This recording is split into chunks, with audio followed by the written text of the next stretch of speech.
Mesdames, Messieurs les chefs d'entreprise de presse en ligne ou les chefs d'entreprise de presse, je dis mesdames parce que je disais tout à l'heure que je voyais que la presse en ligne était majoritairement composée d'hommes. Je pense que les femmes vont vous rejoindre. Je vois quelques visages féminins. Je voudrais vous remercier vivement de m'avoir associé à cette belle initiative dont le thème en fait porte sur éthique et responsabilité pour une presse en ligne crédible et florissante. Je pense que le président Faye vient de décliner un peu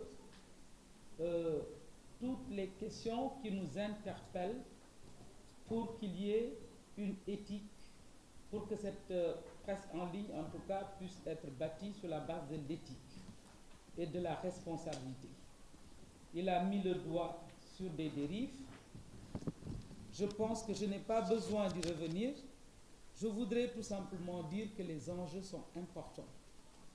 Il y a la nécessité, comme il a dit, de garantir la qualité. Il faut que nous puissions avoir une presse en ligne de qualité parce qu'elle est déjà florissante. Vous l'avez dit, Monsieur le Président, les sites naissent comme des champignons. Donc elle est déjà florissante. Il nous faut garantir la qualité. Il nous faut aussi mettre en confiance les internautes. En ayant cette qualité-là, il faut qu'il y ait aussi de la fiabilité par rapport aux informations qui sont données sur les sites. Mais il faut aussi préserver la vie privée. Moi, je suis membre de la commission de protection des données personnelles. Mais il s'agit aussi de collecter et de traiter souvent des données personnelles. Et je pense qu'il faut aussi garantir la vie privée des citoyens. Je pense qu'il faut aussi que les droits de l'enfant, souvent on ne pense pas à protéger les enfants. C'est des enjeux majeurs, importants, qui nous interpellent tous. Vous avez dit tout à l'heure que vous avez pris conscience de vos responsabilités en allant vers la labellisation et l'élaboration d'un cahier de charges qui permettrait de relever le niveau de professionnalisme des ressources humaines qui travaillent donc dans vos entreprises de presse. Nous sommes aussi interpellés en tant qu'élus.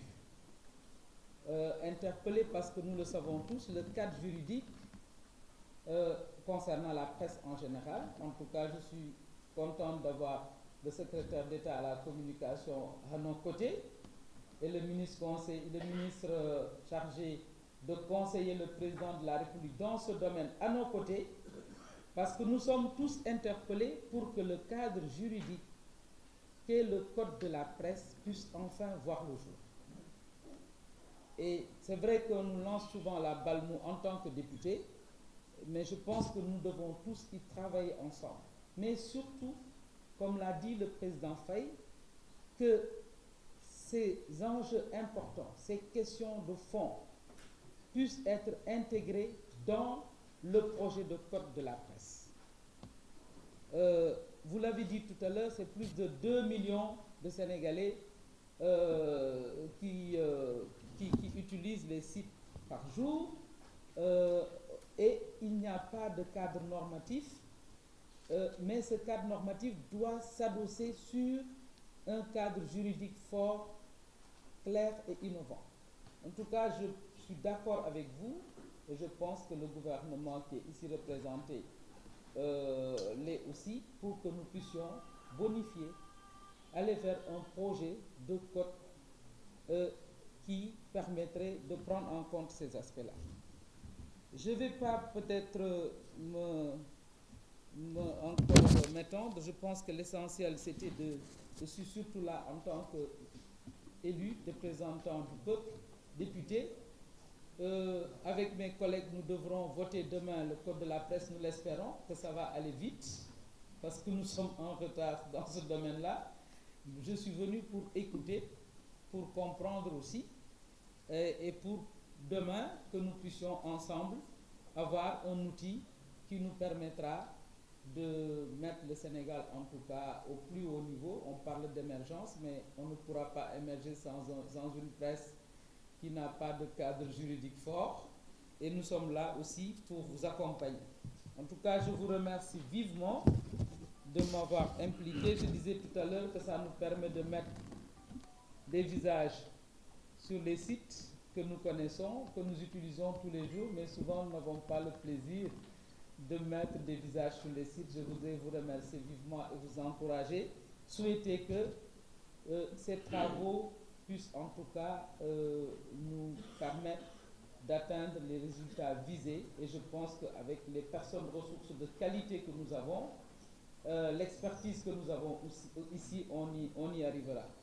Je m'excuse de n'avoir pas pu faire une communication plus structurée, c'est vrai, les députés sont laissés à eux-mêmes, donc nous sommes souvent obligés sur le tas de chercher à porter notre, en tout cas, on n'a pas souvent une communication structurée comme Monsieur le ministre, on n'a pas de staff, mais nous avons essayé quand même de porter le flambeau. Nos collègues sont aujourd'hui, certains vont se dire peut-être qu'est-ce que je fais là.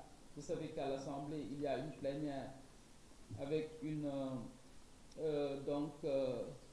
session extraordinaire sur des enjeux politiques importants, mais j'ai considéré que ce que vous étiez en train de faire ici à Saly aussi était aussi stratégique et aussi important pour le Sénégal.